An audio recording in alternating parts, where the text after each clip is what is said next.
Olá a todos, hoje é dia 19 de maio de 2019, meu nome é Gilmar e eu estou aqui com mais um vídeo para comentar as notícias da semana. Basicamente duas notícias rápidas e um comentário um pouco mais longo a respeito dos últimos acontecimentos da semana. Bom, primeira notícia, essa aí, finalmente, uma boa notícia, José Dirceu foi preso. Ele já havia sido condenado, tá? Tinha conseguido recursos no Supremo, mas agora foi confirmado que ele deve começar a cumprir a sua pena. Ele teve que se entregar na Polícia Federal em Curitiba. Estava programado para que ele se entregasse às 4 da tarde na sexta-feira, ele foi de carro, se atrasou, chegou 9h30 lá, mas de qualquer maneira ele começa a cumprir sua prisão. Ou seja, tudo aquilo que qualquer brasileiro comum deseja. Se você cometer um crime, você será julgado e se for condenado, você deve cumprir a sua pena. É o que é para todo cidadão. Nós não queremos cidadãos diferentes, todos são iguais perante a lei. Então essa é uma demonstração importante de que, pelo menos nesse aspecto, nós estamos no caminho certo. E aqui colocar uma observação, para quem conhece um pouco da esquerda e conhece um pouco do PT, sabe que o José Dirceu era a peça-chave. Ele é o grande estrategista, ou pelo menos foi, o grande estrategista do Partido dos Trabalhadores. Quem conhece um pouco a história do PT sabe o papel fundamental do José Dirceu. Uma outra notícia, eu até publiquei no meu Facebook, diz respeito a um fato absolutamente inusitado que ocorreu no Congresso Nacional. E felizmente, esse fato ocorreu agora no momento em que todo mundo tem celular, e aí praticamente ele é um aparelho de televisão, portátil. Um deputado estava filmando a sessão na Câmara e ele filma a deputada do Rio Grande do Sul, Maria do Rosário, do PT, e de repente ela começa a andar rápido, pelo Congresso, esbarra nesse deputado que estava filmando. Ele até falou: você não viu aí o que estava passando? Que eu estou aqui, vocês me esbarrou em mim? E ela continua, nem olha para ele, continua e esbarra em outro deputado, que estava distraído olhando para a mesa do plenário. Ela esbarra nesse deputado, volta, chama a atenção dele e começa a dizer: você me agrediu, você me empurrou. Uma pessoa absolutamente maluca. Felizmente o deputado que estava filmando pegou a cena. E fica absolutamente nítido que a Maria do Rosário fingiu. Ela queria criar um tumulto no plenário. Esse tipo de gente, esse tipo de deputado não pode estar no Congresso. Onde já se viu uma pessoa simular uma agressão? Essa Maria do Rosário, para ficar bem claro, ela que chamou o Bolsonaro de estuprador, quando o Bolsonaro era deputado. Infelizmente ali o Bolsonaro, como ele também não tem sangue de barata, ele revidou, e por conta desse vídeo, veja como a realidade às vezes é complicada. A Maria do Rosário acusou o Bolsonaro de estuprador. O Bolsonaro disse: eu não te estupro porque você não merece. Ela entrou na justiça e ganhou. Ainda tem recursos, mas você vê como ela consegue distorcer a realidade. É uma canalha, de primeira linha, não pode ficar no Congresso Nacional. E outra, é essa deputada aí que usou o aparato do Estado, do Congresso, para tentar calar o Danilo Gentili, que tinha feito uma piada contra ela, um comentário contra ela. Ela não gostou, mandou uma notificação extrajudicial pela Câmara dos Deputados, pedindo para que ele retirasse o comentário, o vídeo do ar. E ele fez aquela cena que ficou muito famosa, um certo mau gosto, na minha opinião, mas ele é humorista, enfim, não vou discutir a questão da forma, mas que ele rasgou, ele nem leu o negócio, rasgou, esfregou ali nas partes íntimas dele e mandou de volta para o Congresso. Por conta disso também ele foi condenado. A Maria do Rosário, ela tenta distorcer, ela faz esse vitimismo e tenta distorcer a realidade. É preciso tomar muito cuidado, essa mulher ela é perigosa. Porque ela é uma psicopata, ela é doente, ela não pode ficar no Congresso Nacional. Então, essas duas notícias rápidas que eu queria registrar. Mas eu queria fazer esse vídeo aqui e me concentrar num assunto muito importante, né, muito sério, que acho que reflete um pouco o momento que nós estamos passando. Na quarta-feira passada, nós tivemos aí manifestações no Brasil inteiro. Em todos os estados do Brasil, houveram manifestações contra o governo do Bolsonaro, né? Havia basicamente duas questões, dois elementos que mobilizariam a manifestação. Ela foi chamada inicialmente pela questão da reforma da Previdência, que existe um setor aí que é contra, que diz que vai acabar com os direitos, etc., fundamentalmente ligado aos sindicatos, que a gente esperava que houvesse essa oposição, mas ela é absolutamente minoritária. Mas teve um outro gatilho aí, e esse gatilho foi o responsável pela manifestação, de verdade, que foi que na semana anterior, praticamente, né, colado aí a articulação da manifestação, saiu a notícia de que o governo iria cortar 30% da verba para a educação, né? E por conta desse mote, e eu quero comentar depois o problema do corte em si, mas antes disso, por conta desse mote, houve a manifestação, né? Na verdade, houve um estímulo da manifestação e nós tivemos grandes manifestações. A Avenida Paulista ficou lotada, é preciso reconhecer isso. A Avenida Paulista estava lotada de manifestantes contra o governo. A Candelária, no Rio de Janeiro, também teve uma grande manifestação. Em Brasília, manifestações de peso. Por que eu estou dizendo isso? Porque esta manifestação, ela representa, ela expressa uma certa dificuldade do governo Bolsonaro, que está se transformando numa dificuldade muito grave, né? Veja, no campo da economia, né, o Bolsonaro escolheu um ministro muito competente e que não tem medo de fazer disputa política, que é o Paulo Guedes. Paulo Guedes, quando teve que ir ao Congresso Nacional, ele foi, enfrentou os parlamentares, defendeu com afinco a posição, demonstrando que ele está com a razão. E isso é importante, porque isso demonstra segurança por parte do governo e convicção daquilo que está apresentando. A mesma coisa com relação ao Sérgio Moro. É claro que ele não tem uma verve, né, um jeito de falar, ele é muito mais calmo, comparando com o Paulo Guedes, mas ele também, sempre que preciso, ele foi, defendeu com clareza, com precisão, demonstrando conhecimento do assunto, né? Claro, ele é um ex-juiz, né? Então, foram dois momentos importantes.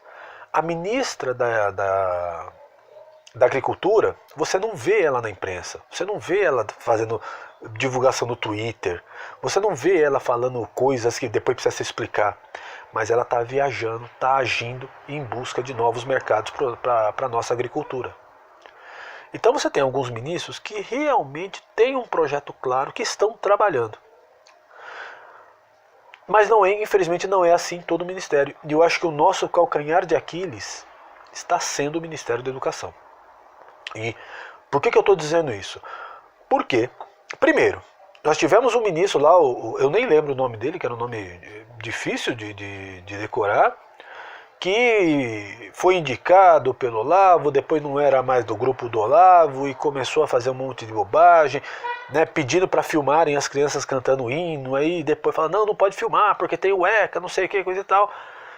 Enfim, sem apresentar um projeto claro para o país na área de educação. Resultado, ele acabou saindo. Entrou esse novo ministro, aparentemente um pouco mais competente na questão de tocar a parte administrativa, né, do ministério, mas que também tem metido o pé pelas mãos.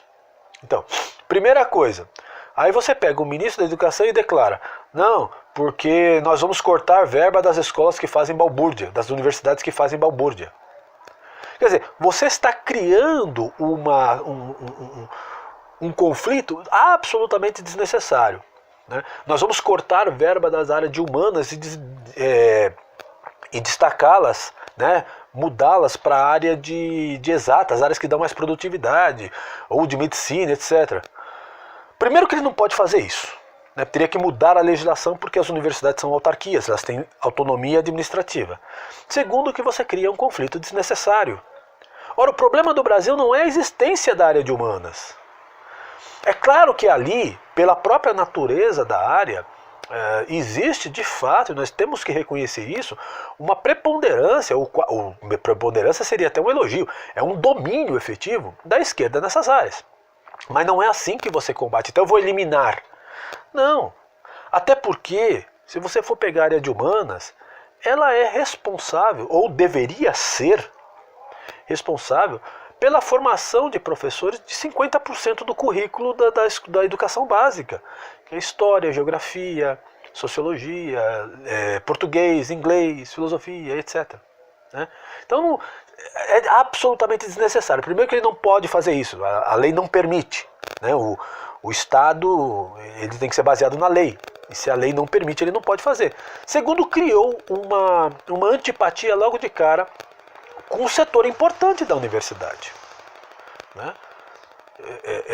E aí, o que acontece? Ele passa todo o tempo depois tentando se explicar. Eu sempre digo o seguinte, toda declaração que você faz, você como figura pública, ou um candidato, ou qualquer coisa do gênero, que você precisa se explicar sobre a declaração que você fez, não foi uma boa declaração. As declarações precisam ser objetivas, claras e precisas. Tá? E elas são boas quando elas se explicam por si mesmas, você não precisa ficar dando explicação sobre aquilo que você disse. E infelizmente o ministro da Educação cometeu esse erro. Segundo, o problema do contingenciamento. Faltou ao ministro um cuidado maior na área de explicar o que ele era. Então, soltou 30%. Aí toda a imprensa, que já está contra o governo, pegou os 30%, vai cortar 30% da verba das universidades, da educação. Até ele explicar que esses 30% não era sobre o conjunto da verba, mas era sim sobre uma parcela que na verdade daria 3,5% aproximadamente, a coisa estourou. Então ele devia ter começado dizendo, vamos cortar, vamos contingenciar, e quer dizer, a palavra corte tinha que sumir do vocabulário do governo, ela tem que sumir do vocabulário do governo, não vamos cortar nada, e dizer, nós vamos contingenciar 3,5%. Porque uma coisa é você falar 30%, mesmo que você diga 30% da parte que são de despesas eventuais. Mas você colocou 30%. Outra coisa é quando você fala 3,5%. A diferença é grande. Ainda que o valor objetivamente seja o mesmo, a forma como você coloca é importante. Por quê? Toda a imprensa começou a falar de 30% e isso, na verdade, gerou combustível para que houvesse as manifestações de quarta-feira. Não foi a questão da Previdência. Não há mobilização de oposição forte e a esquerda não tem condição de encher a Avenida Paulista hoje por conta da reforma da Previdência. O que teve foi esse mote da educação que gerou uma insatisfação em setores da população. Então, havia gente, havia povo ali que se manifestou contra o governo. Então o governo jogou combustível numa manifestação que seria de encheria um quarteirão na Paulista e olhe lá. Tá? Então, faltou habilidade política e principalmente, neste caso especificamente, no Ministério da Educação. Sim, e depois, é claro, o ministro vai ter que correr atrás para explicar. Mas é o que eu disse anteriormente. Quando você precisa explicar uma declaração, é porque essa declaração não foi boa. Né? Aí, claro, o ministro foi na Jovem Pan, deu uma entrevista de 1 hora, vai não sei aonde, tentou explicar, mas até aí a explicação não sai na imprensa da mesma maneira que foi divulgada a primeira vez, porque a imprensa é oposição ao governo. Você me entender isso? Então, o governo e o Ministério da Educação, nesse caso, foi responsável pelas grandes manifestações que tiveram. Junto com isso, é preciso reconhecer, né, houve uma inabilidade política do presidente quando disse, né, ao se referir à manifestação, falou que era um bando de idiotas úteis. Né? Você pode até achar isso. É claro que um setor da população de fato não sabia o que estava fazendo lá. Nós temos aí vídeos, né, de alguém que pergunta lá, mas você está aqui por quê? Ah, não sei. Mas isso pesa muito pouco, isso não representa a totalidade. As pessoas foram à manifestação porque elas acharam que tinham que se manifestar contra o governo. Eles não são idiotas. A pior coisa que você pode fazer é debochar de uma manifestação popular. O governo Dilma fez isso. O ministro da Justiça, da Dilma, ele chegou a desqualificar a manifestação do impeachment. Essa desqualificação só ajudou a colocar fogo a lenha na fogueira. Então, o que o presidente deveria ter dito? As manifestações são legítimas, o importante é que elas sejam pacíficas, e numa democracia é isso mesmo, é assim que funciona, temos que tratar com as diferenças. E ponto. E não criar essa inimizade, porque você criou uma antipatia com uma parte da população que se manifestou. E que foi um fato, que não era meia dúzia, estava cheio. As manifestações foram de massa. Tanto é assim que já existe manifestação marcada para o mês que vem. Uma suposta greve geral aí contra o governo. Então, existe muita falta de comunicação, muita inabilidade do governo. É claro que o governo também está sofrendo muita pressão e é preciso reconhecer isso. O que o Centrão, né, aquele grupo de partidos mais fisiológicos, de deputados mais fisiológicos, estão fazendo com o governo é criminoso. Eles estão colocando o governo como refém deles, né? E eles estão querendo, na verdade, inviabilizar o governo Bolsonaro para lançar um candidato mais favorável a eles nas próximas eleições. Eu não acho que eles estão propondo impeachment. O deputado não gosta de impeachment, porque quebra as regras do jogo. Tá? Não acho que seja esse o problema, mas eles querem inviabilizar o governo, sim. Então, eles são criminosos. Os deputados do Centrão hoje estão cometendo uma ação antipatriótica e criminosa contra o governo, né? Mas a gente já sabia que ia ser assim. A renovação que nós tivemos no Congresso não foi suficiente para dar um novo perfil para esse Congresso. Melhorou um pouco? Talvez. Mas mesmo no PSL as pessoas ficam brigando entre si, é um negócio de louco, que é o partido do governo, né?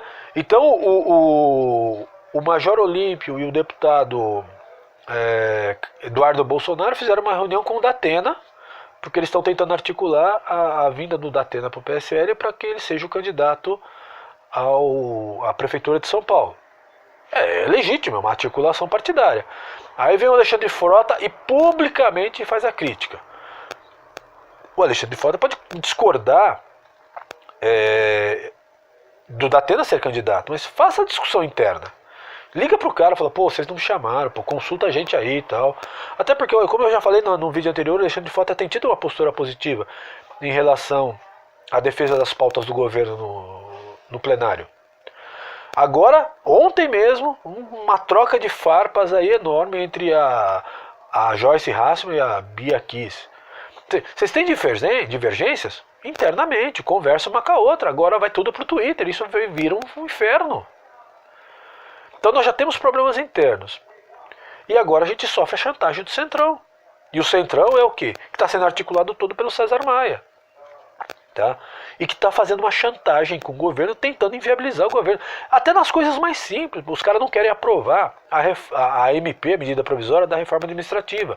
Né? Quando o Bolsonaro assumiu a presidência, ele fez o decreto da reforma administrativa, diminuindo a quantidade do ministério e articulando a forma de organização do seu governo. Ora, os caras não querem que o governo governe da forma como ele quer.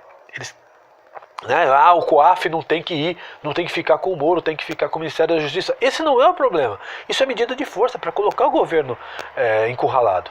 Então, o governo está se tornando refém do Centrão, primeiro, por divisões internas no governo, por uma inabilidade de alguns ministros que estão demonstrando fraqueza do governo. Os ministros, os parlamentares, eles têm que defender o governo e apresentar soluções para o governo. Porque senão o Bolsonaro vai ficar só apagando incêndios. Né, como foi o debate lá, a discussão pública do Olavo de Carvalho com o setor dos militares. O presidente não pode ficar apagando incêndio. Ele precisa governar. Agora, para ele governar, ele precisa ter auxílio dos seus ministros. O ministro não pode atrapalhar o governo. O ministro tem que ajudar o governo. Como está fazendo o ministro da Agricultura, como está fazendo o ministro da Economia, como está fazendo o Sérgio Moro, como está fazendo o Marcos Pontes na Ciência e Tecnologia. E, infelizmente, na educação, nosso ponto fraco. Tá? Então, o ministro da Educação precisa rever a forma como ele está atuando. Ele tá não a política, porque o contingenciamento era necessário, porque senão o governo podia ser obrigado a incorrer em crime de responsabilidade fiscal. Mas a forma como ele colocou gerou combustível para a manifestação. E nós não podemos desprezar a manifestação popular. Tá? O maior erro de um governante é desprezar a manifestação popular. Quando é de massa, se tivesse só meia dúzia de esquerdistas ali, você fala assim, esses são esquerdistas mesmo, não tem problema nenhum. A própria população já vê isso. Mas a população percebe quando tem manifestação de massa. A população não é boba. Tá?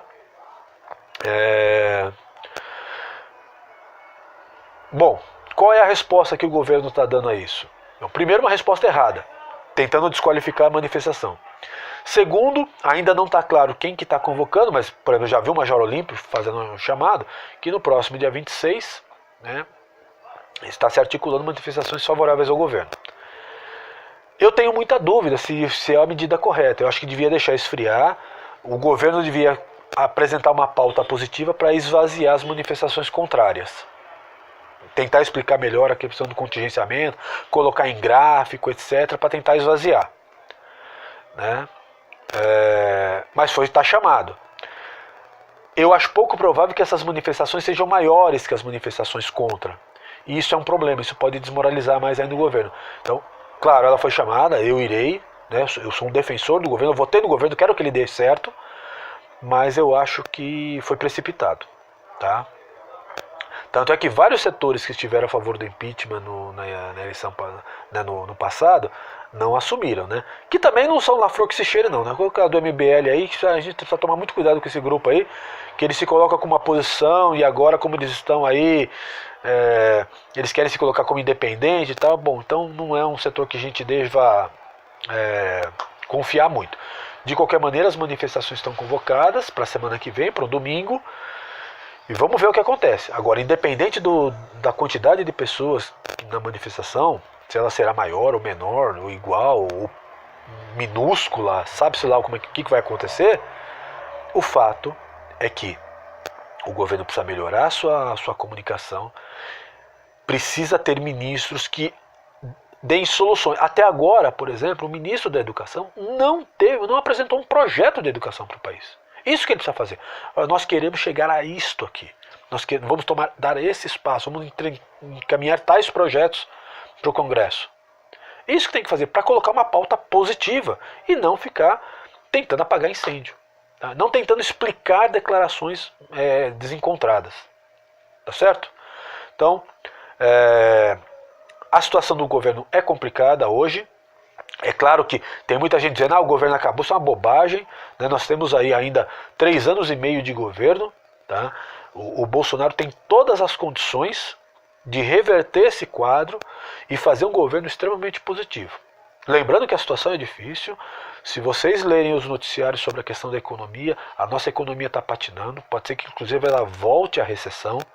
Tá? A situação é muito complicada, por quê? Porque toda aquela expectativa, principalmente em relação à reforma da Previdência, com essa chantagem do Congresso Nacional, né, do Centrão, está ficando mais complicado. E isso tem colocado os investidores numa situação de expectativa. Eles não têm confiança de investir. Além do que a economia mundial também não está ajudando. Existem algumas expectativas para a economia mundial que não são muito boas. Então tudo isso está jogando contra o governo.